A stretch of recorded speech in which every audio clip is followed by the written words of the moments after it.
there's this idea that you have to put 20% down. I think that's probably the biggest misconception. Or people are afraid of mortgage insurance. But they like, and I watch people make like these terrible decisions because they're like afraid of MI. So like, I'm going to take money out of a 401k and pay a 10% penalty to save 200 a month on my mortgage and $30 a month in MI. I'm like, dude, the penalty that you're going to pay is going to cost you more than the mortgage insurance. Like when I bought my mortgage insurance was like $55 a month. It went up in value. I refied, dropped my rate, cut the mortgage insurance off.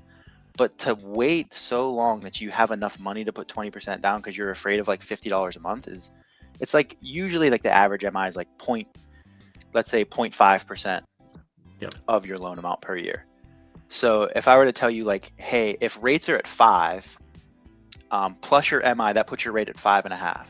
Would you buy a house if rates are at 5.5? You're like, yeah.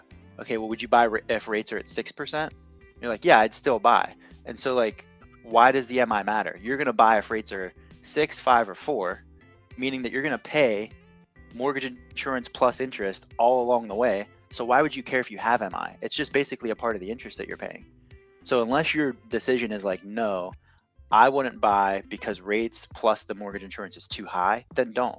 But if you're gonna buy at 5 and 6 and 7, well then what's the point of the MI? Like, why do you care that MI is a factor? You know what I mean? It's not, but like obviously you want to avoid it if you can, but trying to like wait, people will wait like years. Like I'm gonna wait like 2 years because I'm gonna save up 20%.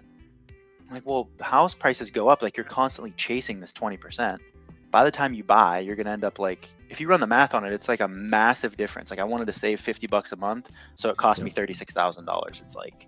It's like insane. Yeah, and you've obviously missed out on all the tax advantages of home ownership and the appreciation that's likely to occur over those few years anyways. So I feel like that comes up the most often. We're like, man, I don't want mortgage insurance, or what can I do to avoid MI? I'm like, why do you even want to avoid it? Like sometimes you get a better rate when you have MI. So yeah. you end up in the same boat, and it's like this tiny little penny for most people. Yeah, and in this environment, if you have an opportunity to buy a home right now, especially if it's like a good deal and it fits what you're looking for, like those opportunities are pretty rare, right? You miss out on it because you're waiting because to save up some money. Who knows if that'll come around again anytime soon, right?